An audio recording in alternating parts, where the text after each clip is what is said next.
Very much, sir.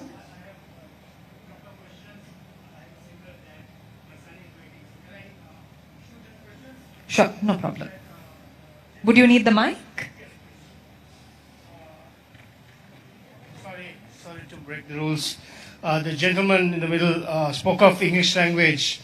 I think the biggest worry is not the lack of IT staff or the know-how. It's the lack of the knowledge and communication skills. Now, I lived in the US. Now, I have O levels. Okay, I was into IT in '89. I did my NCC. That was like almost 35 years ago.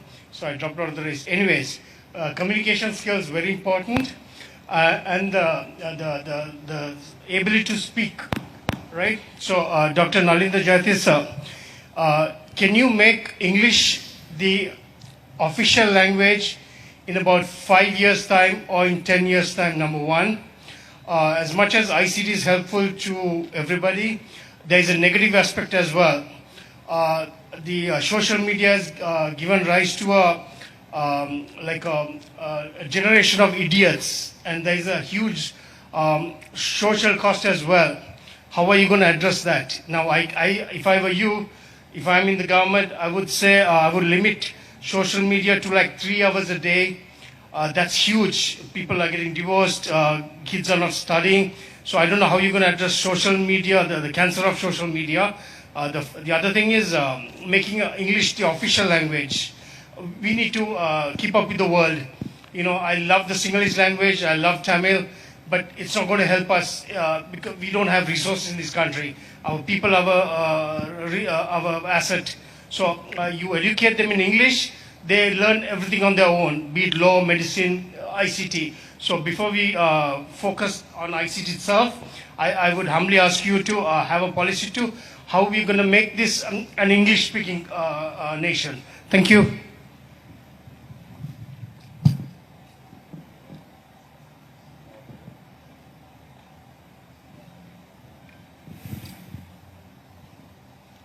Thank you.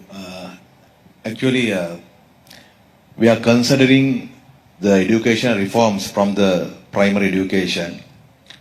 So one proposal is, can we introduce the English language as the learning medium from the beginning of the education and the kindergarten? So that is we are discussing, and but we have to consider simultaneously that in the first 5 years of the development of the childhood, there's a belief and standards that the mother language is the best medium to start the thinking and the development. So we can mix it, and we can accept the policy of learning the basic 3 languages. That's why in our school education policy, we focus on the categorization of schools and to educate the children in first 5 years, the basic skills and the knowledge of how to behave in a multi-ethnic society and how to develop their basic skills. Yes, we have to grow our children to communicate with the world and with especially the ICT sector. We can accept your solution, but we have to start it in a certain level of education. Well, thank you very much, sir.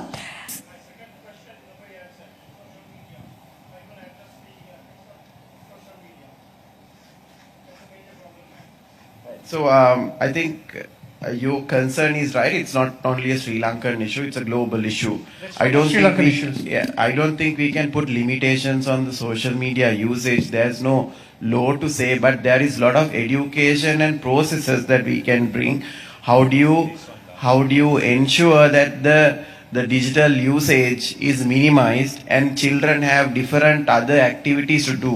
Now, if you really look at our social system has broken, right? So we can't just fix by putting a law to restrict that children should not use digital media or digital devices, right? That is not something that we've discussed, but we can discuss further. But the real issue is that the whole social structure in terms of education, in terms of how bringing up children, all that is being groomed. The parents has to get educated and the processors has to get educated, and the education in terms of school and the 5 hours after school, all those need to be fixed to ensure this excess use of technology by children. But I don't think for the moment we have not agreed on any limitations of usage of social media. Maybe your idea is valid, but there is no agreement we have reached. Okay, but your answer is not is pretty vague. You don't have a plan as of now. That's fair enough. But it's a very serious problem. Well, thank you very much, sir, for your question. I'd like to add yes. one point to that. Now, yes, we don't have a strict, identified, real plan to limit the online screen time for the whole population as a blanket. But however, today the online child safety is a huge problem that everybody is facing, every country is facing, and even Sri Lankan parents are really suffering because of not having a proper mechanism to limit that. And for that, there are now the new systems that's been developed to limit the screen time from the networks level. Because otherwise what happens is, if the mother or the father is installing some applications to stop or limit the screen time, then there's a huge the struggle between the parents and the kids, and which makes a big problem of their relationship. Therefore, there are certain things that in the network side, the operators can implement for the benefit of children of this country. So that sort of initiatives, government can do it, and we are discussing and we are evaluating certain options, what can be done to protect our children of the country.